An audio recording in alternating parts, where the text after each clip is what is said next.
some of that, yeah, exactly. Some of that could be a structural problem, which obviously you can do all the soft tissue work and stretching and strength training that you can do, and it's not going to fix that because it's structural. And then some of it can be a functional problem, meaning that you have tighter muscles, or certain movements aren't lining up properly, so you're compensating and creating that movement.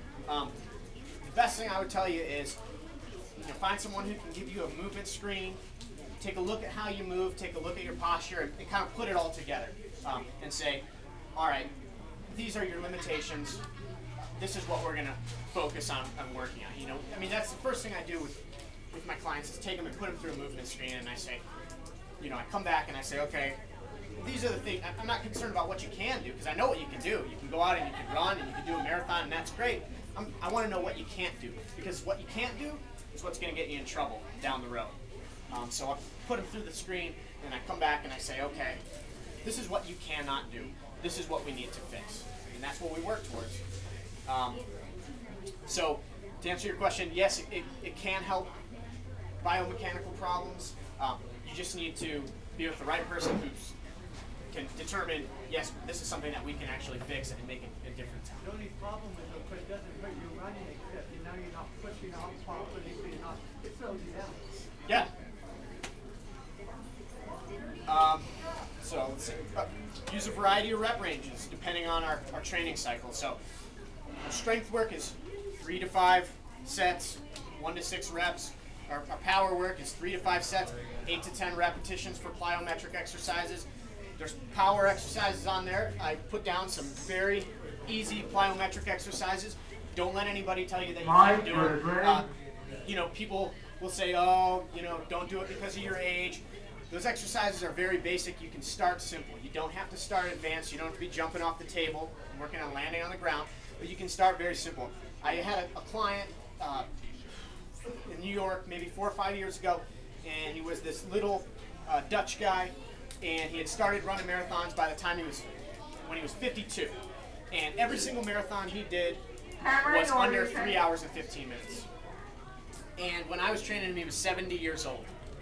And he was still running, and we did all the things that people say, well, I wouldn't do that. He threw medicine balls, he did all the power work, we did low-level plyometrics, and he saw me teaching some of my clients even Olympic weightlifting, cleans, and he said, I want to learn how to do that. And I said, I don't know if that's something that you should be doing. And he said, well, I want to learn, so I taught him. It wasn't the prettiest clean. I mean, he used the barbell, and we worked on it for a few weeks.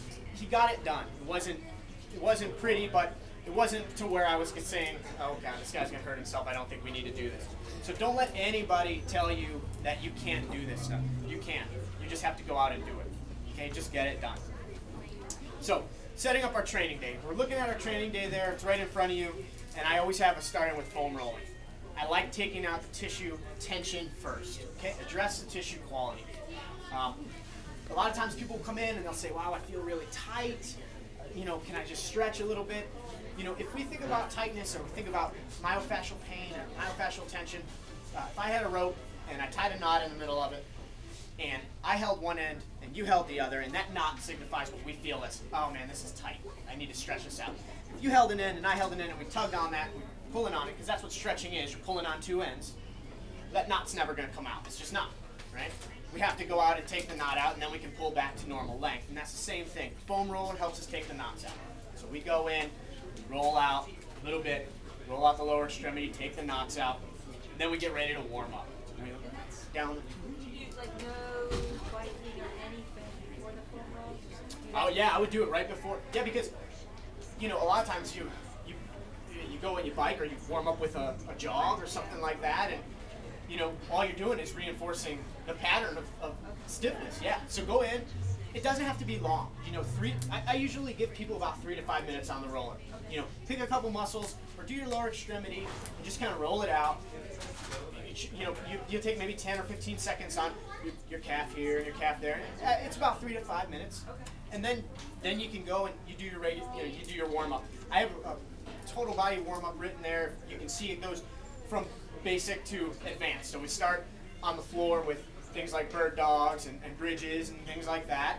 right? So now we're lying on the ground, then we move to standing. So we do some body weight squats, we get our heart rate up, and then we finally move to moving, where we're propelling ourselves.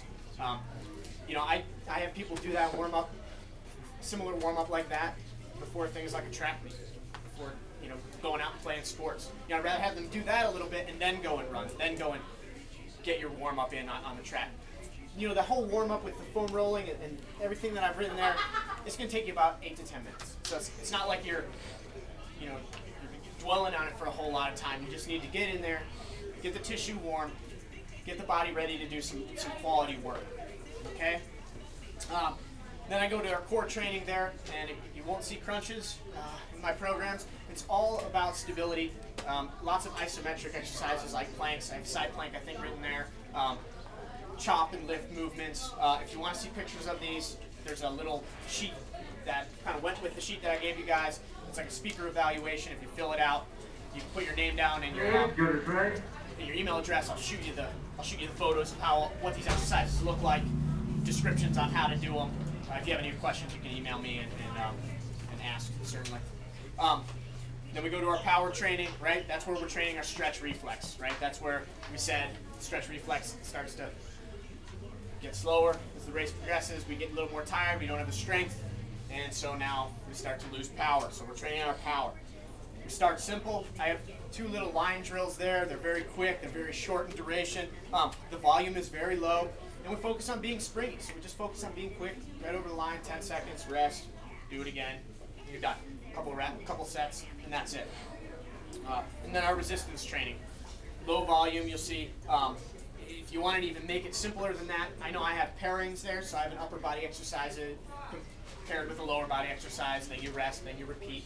If you want to make it even simpler, push something, pull something, and do something for your legs. So go in, you do push-ups, chin-ups, and split squats, and go home.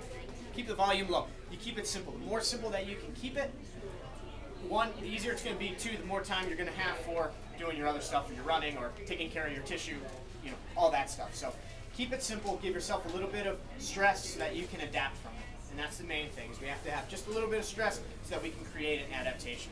So that adaptation can take place. And then finally, we finish with our stretching at the end of the workout. Go ahead and lengthen the tissue back out. Make sure you enhance that quality. You know, again, you can keep it simple. You can have an A day and a B day. And this is where I'm going to talk about the high and low. And this is where runners kind of make the biggest mistake when they try and add resistance training into their workout.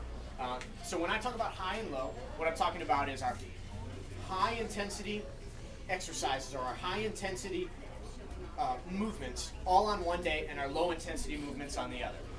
So for example, Saturday for most people is the long run. That's when they go out and they pound it out, 15 miles, 18 miles, 20 miles, whatever. That is a high intensity day. You have a lot of pounding, you're on your feet for a long time, it's a high intensity day, and usually Sunday we take off, or we do some active rest, something nice and easy, get the legs moving, right? So that's a low intensity day. And then our week starts over. Monday, we have our high intensity day. Maybe you go out and you do some speed work, or some intervals, or some hills, or something, whatever it is your program calls for. And you organize your weight training with that day. So you're going to do your running, and then you're going to lift your weights. Okay? Or you're going to lift your weights first and then do your running, depending on where you are in your season. And then Tuesday is going to be your low intensity day. Maybe you do some easy jogging, or you do some cross training. Wednesday, maybe we go out and we do another moderate paced run. So again, it's pretty low, moderate intensity. Thursday, we do a high intensity day, so we come out, we do a little bit harder run. We do our weight training that day, so we organize the weight training with the harder runs. Friday, we take off and we do something easy, because Saturday is going to be our long run. Where runners usually go wrong is they'll do their hard workout on Monday, their hard running on Monday, and then they'll say, well, I do my hard running on Monday, so I'm not going to lift weights that day, but I'm going to lift weights on Tuesday, right? And then Wednesday, they go out and run again, and by Thursday, they're like, man, I'm really sore, my legs, you know, resistance training just isn't working for me. It's like, that's not working for you. It's your program's not working for you. You've got high intensity, high intensity, high intensity, high intensity, and then 3 weeks later, you're calling me, you're saying, man, my knee hurts. What do I do?